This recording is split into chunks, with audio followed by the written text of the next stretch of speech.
The Holy Gospel according to Luke, the 12th chapter. Jesus is saying, I came to bring fire to the earth, and how I wish it were already kindled. I have a baptism with which to be baptized, and what stress I am under until it is completed. Do you think that I have come to bring peace to the earth? No, I tell you, but rather division. From now on, 5 in one household will be divided, 3 against 2 and 2 against 3. They will be divided, father against son and son against father, mother against daughter and daughter against mother, mother-in-law against her daughter-in-law, and daughter-in-law against mother-in-law. He also said to the crowds, when you see a cloud rising in the west, you immediately say it is going to rain, and so it happens. And when you see the south wind blowing, you say, there will be scorching heat, and it happens. You hypocrites, you know how to interpret the appearance of sky and earth, but why do you not know how to interpret the present time? The gospel of the Lord. You may be seated.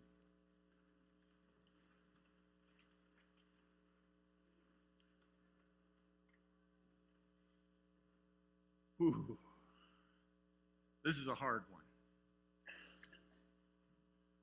So often the faithful want to sing what a friend we have in Jesus.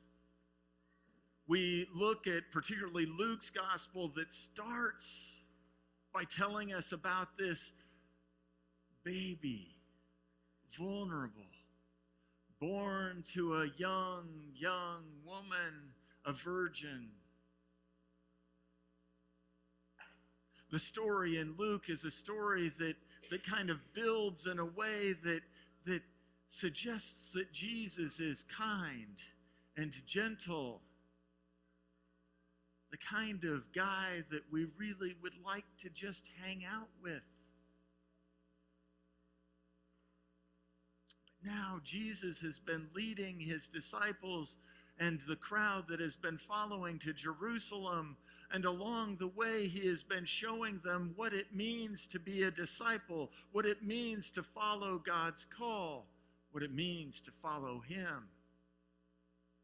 And last week, the church heard Jesus give a commandment: do not be afraid.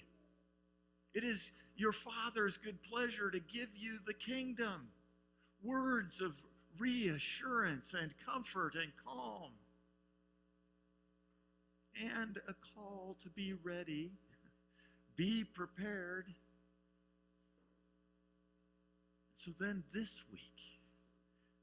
week, we get a surprise. Jesus is not all that friendly and comforting and cuddly, at least all the time, after all. So where does he get off saying, do you think I have come to bring peace to the earth? No, I tell you, but rather division.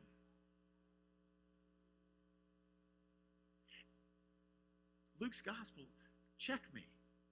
Isn't it in Luke's gospel that the angels come down at his birth and they announce that peace on earth and goodwill towards all people? Where is the comfort from last week? Where is the reassurance?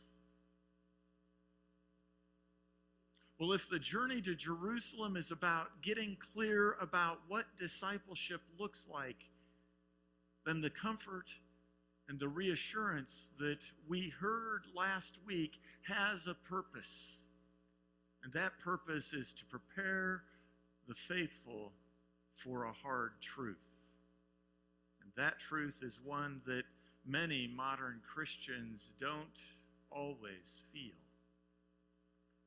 Following Jesus is costly. Answering the call to be faithful exacts a toll.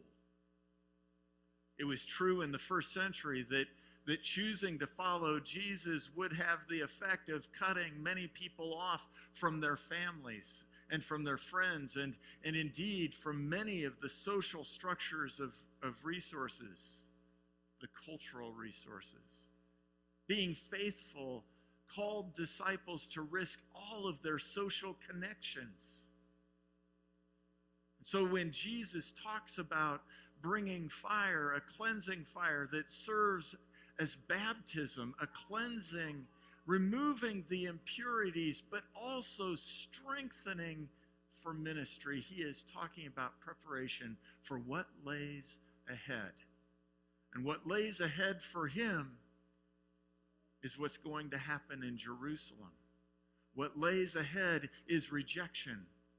What lays ahead is betrayal. What lays ahead is the cross and the resurrection, the baptism. To follow Jesus is to go through the waters of baptism and be strengthened, to be cleansed, be readied for what lies ahead. It will involve desert isolation, as it did for him. It can cost relationships. Many times when people talk about following God's call to ministry, particularly those who go through the process of preparing for seminary, they describe that on their way to moving towards seminary, their relationships changed. Sometimes it was family that stepped away or shunned them. Sometimes it was other friends who, church friends who started to treat them as though they were somehow too good. Or other friends who expressed disbelief. How could God call you, the likes of you, to serve? To be sure, there are those who affirm, there are those who support emotionally and spiritually and financially. But no matter what, the relationships change. There's a cost. But it's not just for the candidate. Spouses, children, other family members can experience similar reactions. Sometimes when a spouse is reluctant, well-meaning friends will come up and say things like, well, if you don't want to go,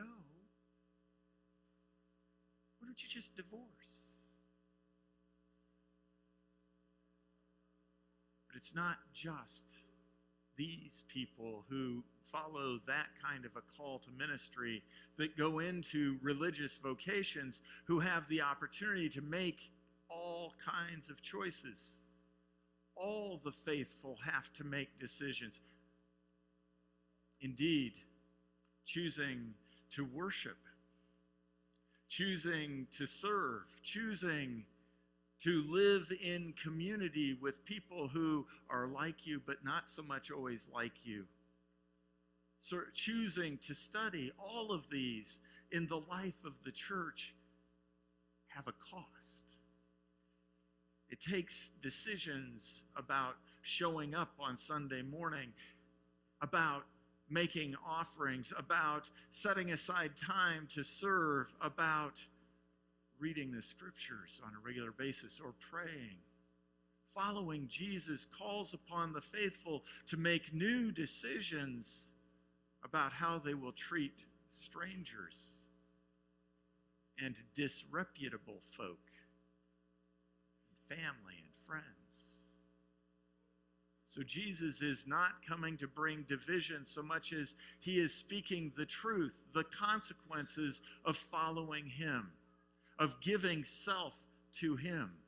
And following Jesus means that the signs are interpreted through the lens of God.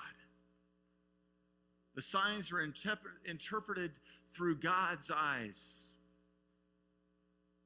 And those eyes are eyes of love and grace.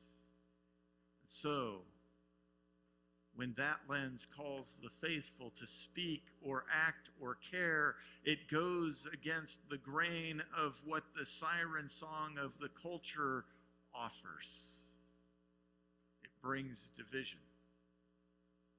being faithful is not ultimately about being comfortable. Quite the opposite.